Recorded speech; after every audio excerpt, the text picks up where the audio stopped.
Good evening and welcome to the Manic Money Finance channel. I'm Money Mike. I'm here to talk to you guys about the top 10 portfolio for 2025. You're probably wondering what happened to that. Hold on. Let me bring up my beauty lighting. This makes me look better. Without a doubt.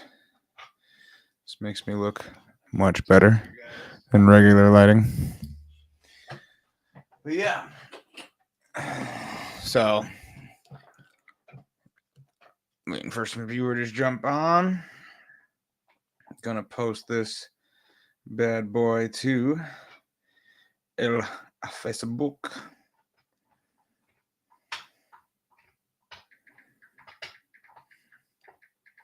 What's going on, my viewer?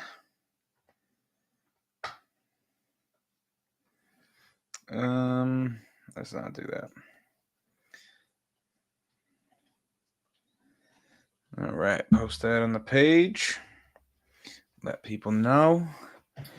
So, the biggest news here, before I got into any news, actual news, right? About what's going on in the financial markets. They are wild. It's been a wild year so far. We saw a rip. We saw a dip. We saw another rip already. Bitcoin and SPY have decoupled. None of it makes any sense, but I'll tell you what makes sense. My 2025 portfolio. My 2025 portfolio. Oh boy. Let me tell you something right now. It's not as good as I thought it was going to do. All right? I'm just going to put it out there. It's not as good as I thought it was going to do. But we're still up 81% in 5 weeks. 81% in 5 weeks. If I was a hedge fund manager right now, and don't get me wrong, what I'm doing here, I'd be buying options. So there's a good chance that I'd be up 300-400% within those 5 weeks, especially if I had been buying short-term options and stacking short-term options month after month expiry, which, I will explain when we do the options video.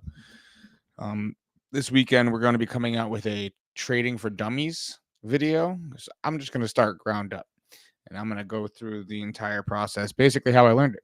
So I'm going to tell you guys about limit orders, market orders, pre-market trading, aftermarket trading, all that extended hours and overnight crap. We're going to go over the bare bones basics. Let people, what's up, and we're going to start from there. The next video is going to be showing you guys how to research stocks. The next video after that's going to be a side-by-side comparison of different brokerages. I'm going to go with probably the 7 biggest, just to keep it a little less complicated. There's a lot of content to cover in that one.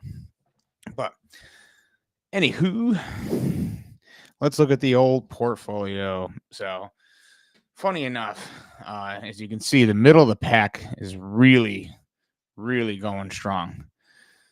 And I'm showing you, the January 13th, because that's when I made the video. And we're going to go ahead and we're going to give you today, which is February 19th, 2025. Oh, yes. So this way, I'm just going to keep running through. I'll probably do this once a month just to check up on it. Some things have gone horribly bad, like the Palantir short. Probably just come out with that one. We're transparent right now. We're transparent here. We're transparent always. This is not financial advice. This video, it's in the description. Not financial advice. I can't. I can't keep saying this. Still, it's not financial advice.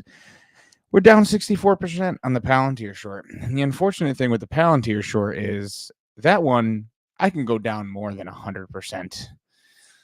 So hopefully the rest of the portfolio really brings the boat up because, as I told you, this is a set it and forget it portfolio. I am going to go through this thing. Obviously, I'm not the kind of person that can just take a brokerage account like this. So I probably would have stop lost out of Palantir. Once it kept going up, I'd have been out that thing at $75. I'm like, this is too sketchy. This is why I don't like shorts. With a put, you can lose all your money. And that's probably what I would have done, was buy puts. So I'm opening myself up to a bigger than 100% loss here, which is fine. I wanted to keep it simple. So we're just looking at the stock price. That's it. Percentage change. That's it. But as you can see, when you add everything else up together, we're still up 81%, even with that loser. If we didn't have that one there, who knows how high up we'd be right now. It'd be crazy, right? But yes.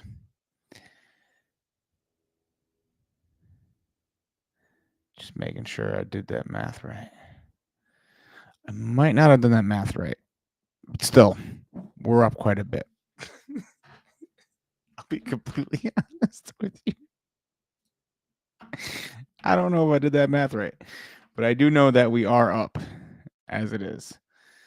So, as you can see, Alarity Therapeutics, Bitcoin Depot, they're down. I did have a lot of hope for them. Lithium's barely moved up, but you got Intel up 32%. You got Kodak up 23%.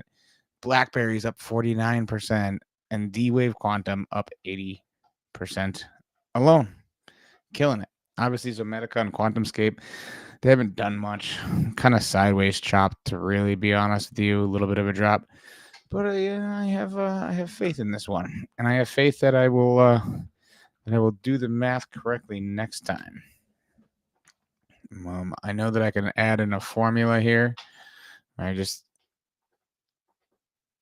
add these all up and I think divide by 10. But yeah, we're looking good. That's on me. That's on me. So yeah, actually, let's figure this out right here, right now. I'm gonna insert a formula or a function. That's what it is. A function. Yeah, no, screw it. You can do the math yourself if you're good with math. I was just putting this together real quick before I shot this video. I had no clue if it was going to be good or bad, but basically all I did was, add all of these percentages together, and I went with the mean. So I think I actually did do the math right, and I just wasted a bunch of hot air talking about that. But yeah, so this is how you know that I know what I'm talking about here. This is it. Up 81%. I know what I'm talking about. So what I was saying before is, if you have one of these go up 100% and it's 10% of your holdings, and one of these goes up 100%, it has now become 20% of your holdings. So if one goes up 100%, your whole portfolio will be up 10%. So, and all else being equal. So yeah. No, the portfolio is up 8%. We're up 8% in 5 weeks. That's still good. All right. I'm glad we're gonna go fix that right now. We're gonna put no, cancel. We're gonna go to this one here. Delete contents. 8.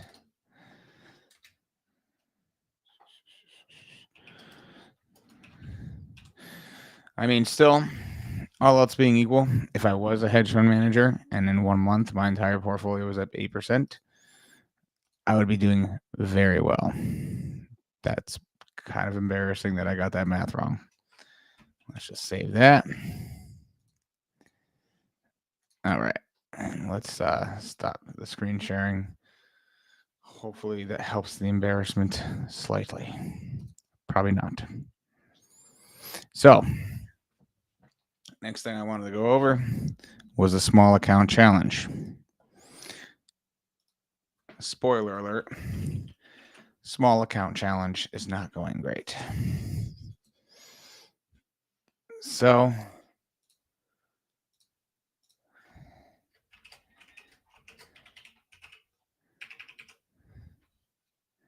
Just go ahead and sign into this Schwabi. Go ahead and sign into the Schwabi. I can't do that with y'all looking on, you know.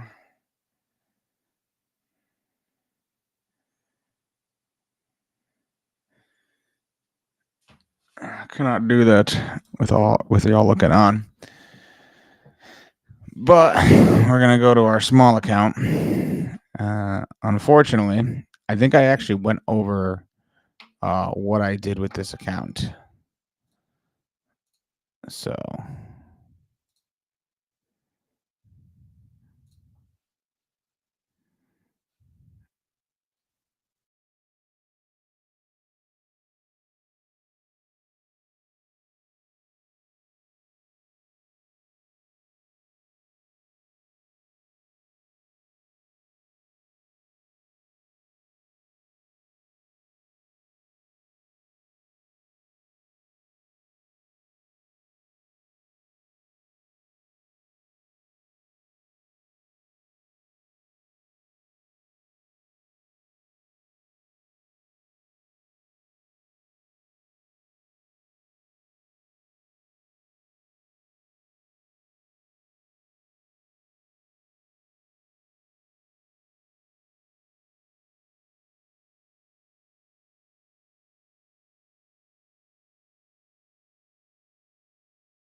oh boom, we're still live. That was ridiculous.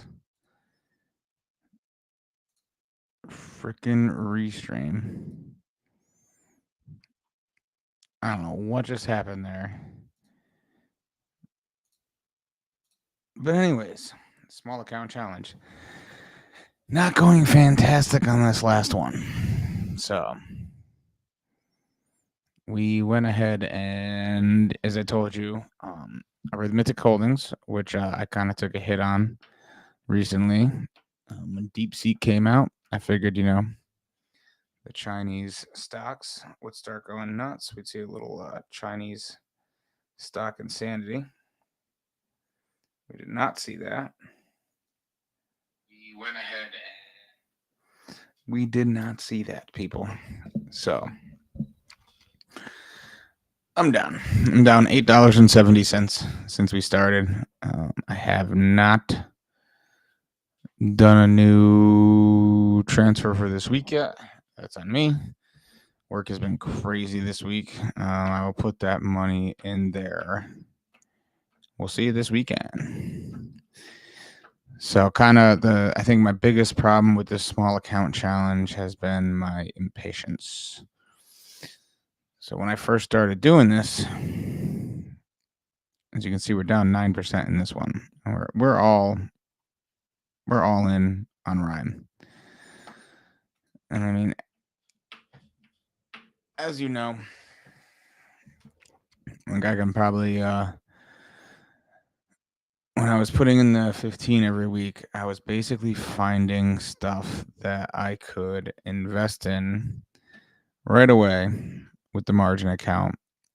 So I'd have to find, a bigger stock, something that you don't have to wait for the funds to clear to invest in.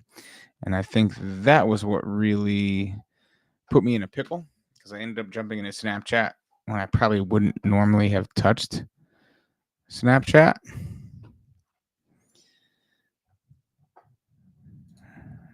But yeah.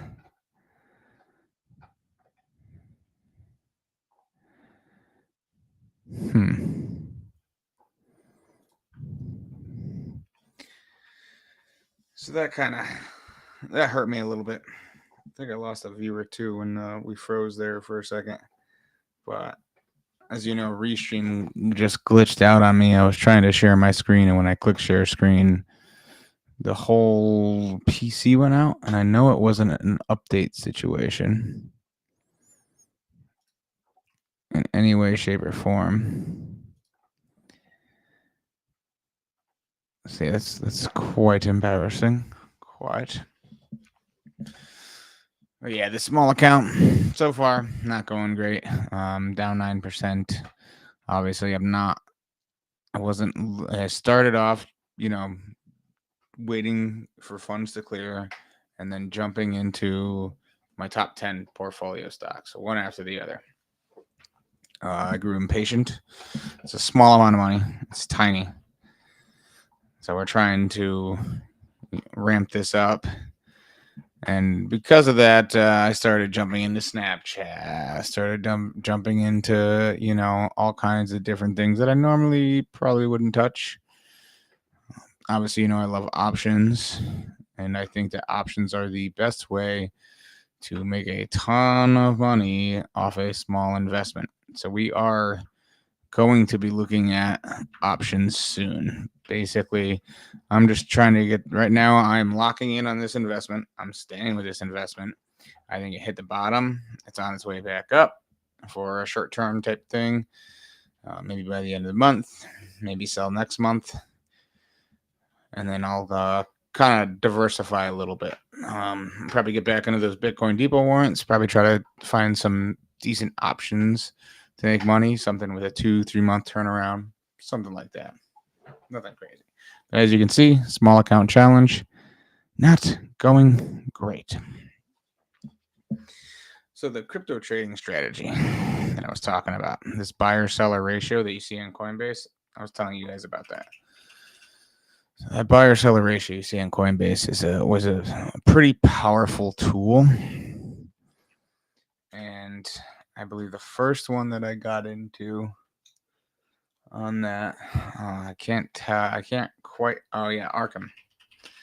Arkham was the first one that I got into on that one, and this happened a while ago. But we're gonna go through these pretty rapid fire because this is something that I've only been doing for about 10 days, something like that. So we'll be looking at the 1 month chart. But I jumped into Arkham. Yeah, this is about when I started doing this. So I jumped into Arkham right around here. I had a double bottom. This is when a bunch of people were buying on Coinbase. I can't remember when exactly I got out. It was somewhere in the 70-ish range. But we made money. I think I made at least 10-15% off Arkham. That was a nice one. So B3 base was the next one here. I just had to make sure I was actually sharing my screen. B3 base here was the next one. This one got listed on Coinbase. It was trading in this range here. And that's when you were getting the buyer-seller ratio. It was hitting something like 94, 95%. So I jumped in, right? I jumped in. And granted, I think, there was some kind of dip thing around here. So I sold. But if I had hung on, my Lanta. Unfortunately, I did not. It looks honestly like we're seeing, kind of a new support bottom, and we're getting higher bottoms here.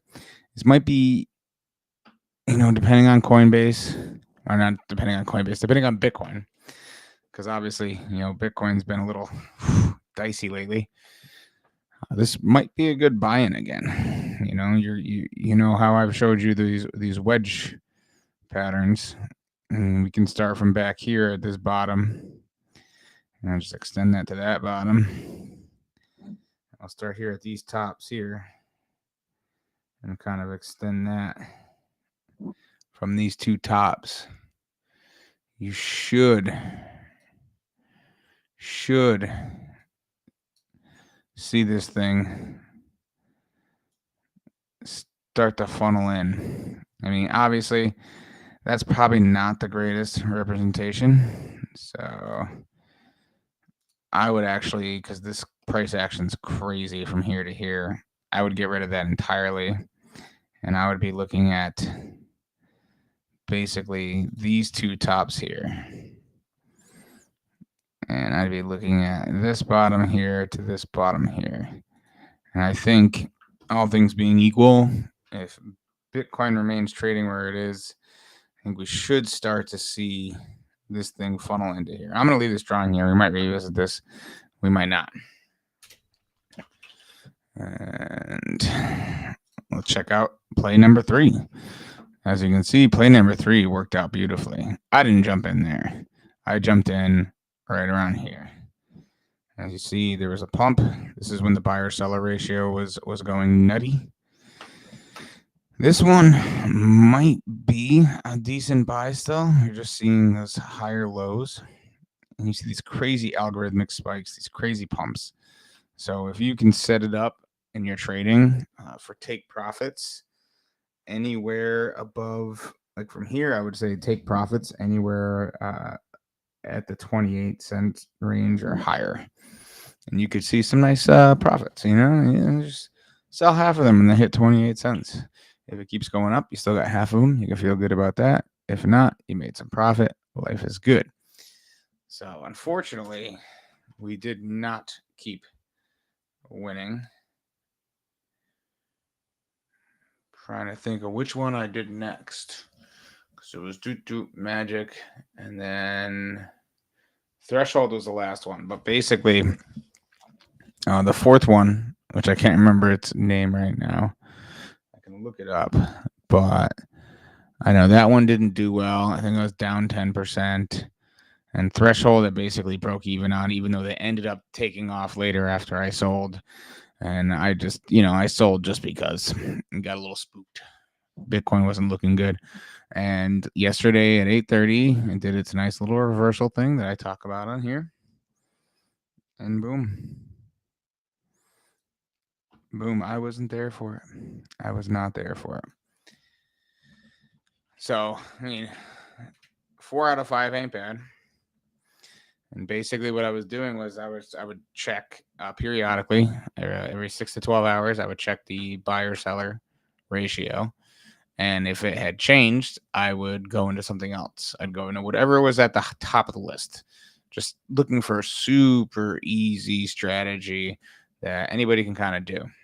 What I found was a good rule of thumb was to go in the morning and check. And that was usually the best time to buy. So morning for me, Eastern Standard Time, UTC +5 or UTC -5. So when I woke up 5, 6 in the morning, usually it would have changed again. Usually with the one that would be at the top of the buyer-seller ratio list would stay there all day. And it was a slow burn play. Obviously, with cryptocurrency, if you're holding for more than an hour, that's basically long. If you hold for more than a day, that's basically long-term capital gains in the cryptocurrency world. I kid, but let's be honest. So, obviously, SPY. Gotta talk about SPY. We like to talk about the S&P 500 here, mostly because it's American companies. The Dow, the NASDAQ being tech-heavy, and the NASDAQ's kind of like the Wild West of the stock market. Basically, anybody can get listed there if they want to. I like the SPY, top 50 companies in America. It's a great snapshot of American financial economic health. It gives you just a better overall idea of the direction of the markets because you're only looking at 500 companies.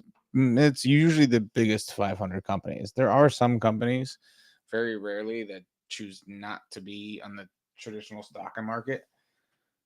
Traditional stock market. The S&P 500. There's a couple of them actually. I choose to stay over the counter, which is actually better for their share price and share health anyways, because they don't have to deal with the, the crazy illegal short selling that happens regularly on the stock market. Off exchange, dark pool short selling. If you've been around a little while in the stock market, you saw the whole GameStop thing. You know exactly what I'm talking about. But the S&P is hitting all new highs right now. Obviously Trump's going to take credit for it, but this is just, it is what it is. The big companies are making money. We had a consolidation period back from December into January. It was very sketchy there for a while. Now it's actually looking pretty good. Something to look at. But this is going to look drastically different than the next chart that we're going to look at. That's right. That's the Bitcoin chart. And we can back it up to a month so we can look at the same period. Or no, we'll back it up to the 3 months so we can look at the same period. That looks drastically different than the SPY chart. They have finally decoupled. Sure, certain days in the markets, you will see this thing kind of act in kind with the SPY, but more and more often what we're seeing now is Bitcoin dropping when the SPY goes up. Why? I don't know. There's tremendous headwinds.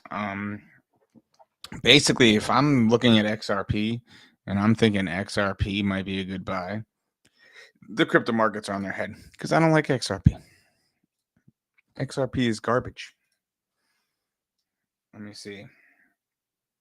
One of my peoples might be letting me know that my audio is not good or something. Nope. We're good. We are good. So yeah, we're just seeing a total decoupling. Obviously, you can see this thing broke from that cone that I was drawing before. This cone here, but it broke here too. I drew this cone a while back. I try to just extend these lines as best I can. Oh, I have to click again. So we'll extend this out to March or so. So when you see the next video here, we'll have filled in this cone a little bit.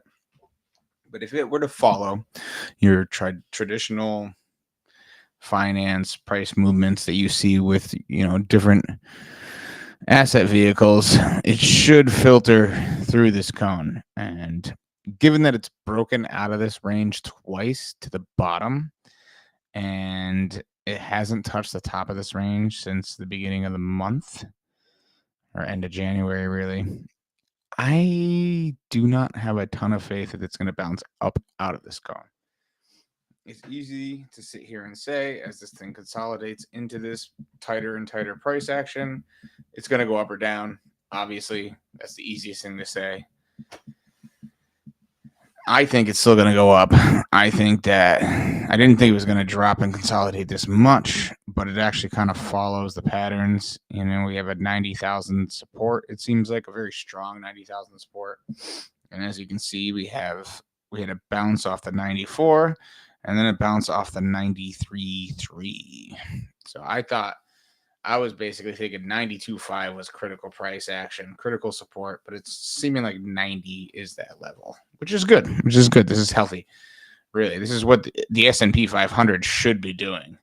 It should be scaring everybody that is doing what it's doing, because basically what's going to happen is this thing is propped up, the stock market is propped up, and you're going to see some massive boomer exit eventually here. I keep talking about it. The boomer exit strategy. So as we know, MicroStrategy, you guys see it in the bottom right corner, they are holding 478,740 Bitcoin, but at an average of 65,000. That is a high average. That is high. They seem like they didn't even know what was happening with Bitcoin until it was already in the middle of its second major bull run when it hit 69,000. But who am I to judge? Obviously, this cycle, if you go off of past cycles, I don't even know if that's going to be good enough for you. We go here, this first bull cycle where we hit 20,000. Second bull cycle, we hit almost 70,000. That's a 3 times triplicate in value. So it stands to reason that after the next halving, which happened in 2024, that it should theoretically reach triple what it did on the top of the bull cycle in the last one. So 190,000 should be what we see. Obviously, because of the price, it's a major barrier for most people to jump into Bitcoin. Not a ton of people have 100 grand right now to drop on a incredibly speculative and volatile asset like Bitcoin, which makes sense. But really, what I was trying to go over was the decoupling. I've been talking about this for a while. That's something we're going to see. I predicted that if any decoupling we did see, it was going to be Bitcoin breaking to the downside. We could see another decoupling in the future because now that Bitcoin has broken to the downside of the S&P, I think it stands to reason that if we get some kind of crazy economic issues, something with the stock market going on where it's dropping, tanking, because Bitcoin is seen as a hedge against inflation and a lot of other stuff like that, you can see it go up. But who knows? So I do have a new trading strategy for the next few months. It's something that I think everybody should be paying attention to. A lot of people are talking about the tariffs and even more inflation in America, and I found the perfect way to hedge against that. And it has a lot to do with a certain mineral element. I don't know what it is too, but it has to do with something that gets mined a lot, and not Bitcoin. So, do we see an 830 reversal? Let's talk about the 830 reversal. So, obviously going into the 8 o'clock here, it looks like we were going up. We are seeing a little round bottom here, but this is lower lows, not incredibly healthy, lower highs.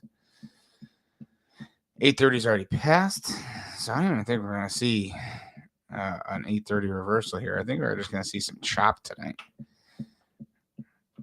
And it should trade to the upside from here.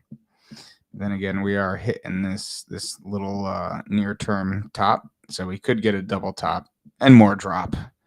Double tops mean more drop. Round bottoms make money. We're seeing both here right now. I'm confused. It is what it is. In a situation like this, anybody's best guess. Flip a coin. But, this could be a head fake that we're seeing right now. This candle could turn green before the end of the minute. And, 8, 7, 6, 5, 4, 3, 2, 1. Oh, it turned green. Would you look at that? Yep, this might be a reversal up. It's a round bottom. We're now over the near-term top. And basically, this bad boy's got to break 97. Oh, and just like that. Would you see that? This is why the 1-minute chart can be dangerous, people. It can be a fickle mistress. Fickle. And we're still looking at a round bottom. Could break down right now, but who knows? As I was saying, I'm looking for a more concrete crypto trading strategy. 4 out of 5. It's not bad. Now, the only unfortunate thing when trading altcoins is you really have to be looking at Bitcoin. You have to be gauging the market, overall market sentiment by looking at Bitcoin, because as we all know, if Bitcoin goes up, all those altcoins are going to go up. So it's when you're doing this trading strategy, you're looking at two charts. You're looking at Bitcoin, and you're looking at the highest buyer-seller ratio altcoin that Coinbase has listed. I use Coinbase only because of the amount of volume, and they're the only one I know of. I think Binance might have this metric, but they're the only one that I know of at the moment that's doing that ratio and having it be a very good indicator on where the price action is going at the same time. So that's important. That's big. I mean, 4 out of 5. That's 80% so far. Unfortunately, because of what's going on with me with my normal 9 to 5 job, my wage slavery, I am taking a couple days off from all this stuff. Tomorrow, we have a lot going on. I cannot be watching this stuff. Friday, I will be back in, albeit, slightly. So basically, what I'm going to do on Friday, I'm going to throw the next $15 into the small account on Schwabi. And I might actually, get into something that I probably shouldn't get into. Just find something that I can buy a share of. Maybe not.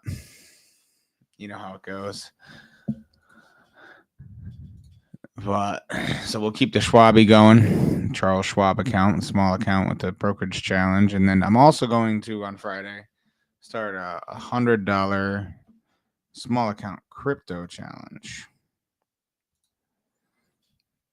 So that's going to be interesting. So that'll be using that buyer seller ratio tactic.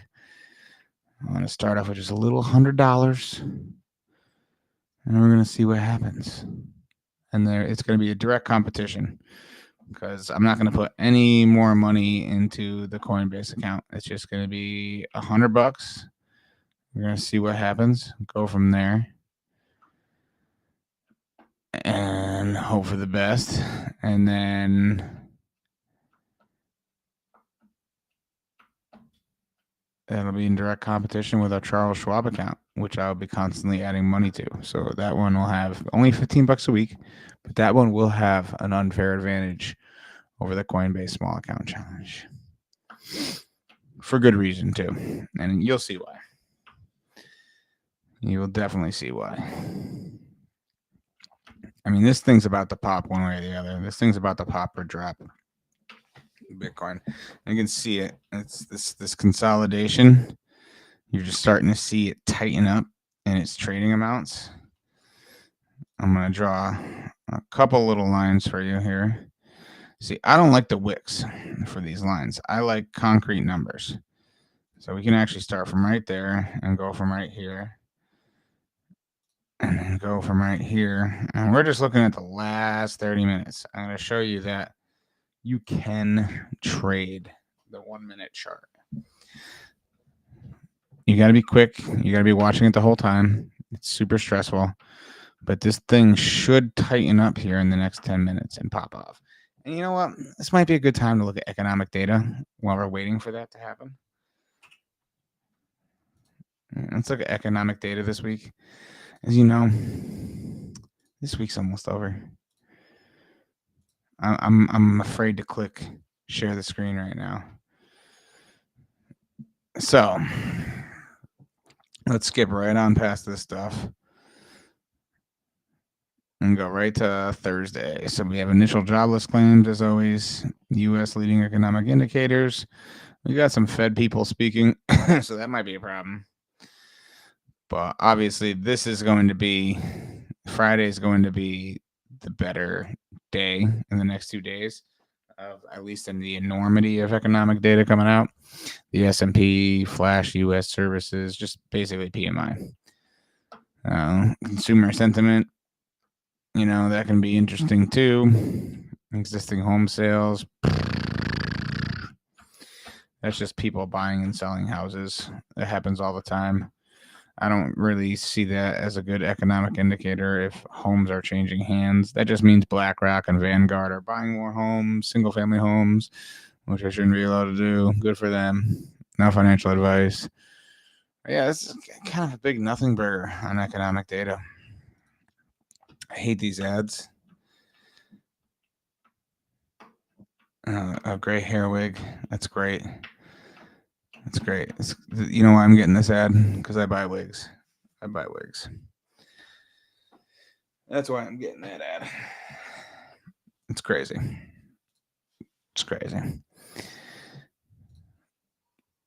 So yeah, really the whole point of this stream was to kind of like fill you guys in on the small account challenge, the crypto trading strategy and the top 10 for 2025, up 8% so far in 5 weeks on an average. Obviously, if you would watch that video, you had avoided all short selling, you'd be up 15% if you just had avoided short selling, which most people can't do anyway. So, and it looks like we're pumping to the upside. Round bottoms make money, people. There you go. Breaking out of that cone. You know, that's what happens when you're right. You're right. You know, when you know your stuff, you know your stuff. But unfortunately, I don't have much for y'all. I'm going to make sure that I get back onto a regular schedule programming here. I'm posting my trades directly in the Facebook now. So you should check that out. And like I said, I'm going to be starting getting real active on the socials. TikTok, we're going to start posting our wins. We're going to start posting, when I call price action like I just did. We're going to start posting that on TikTok. We're going to start, growing these channels. I have a couple channels now. One for finance and one for fun, basically, we could say. It's fun for fun. Yeah.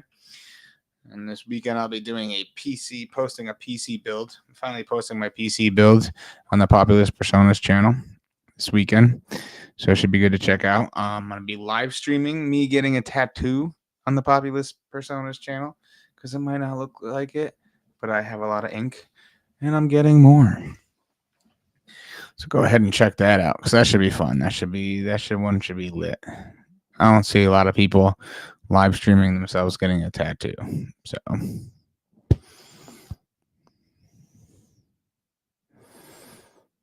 we have new exciting things. I have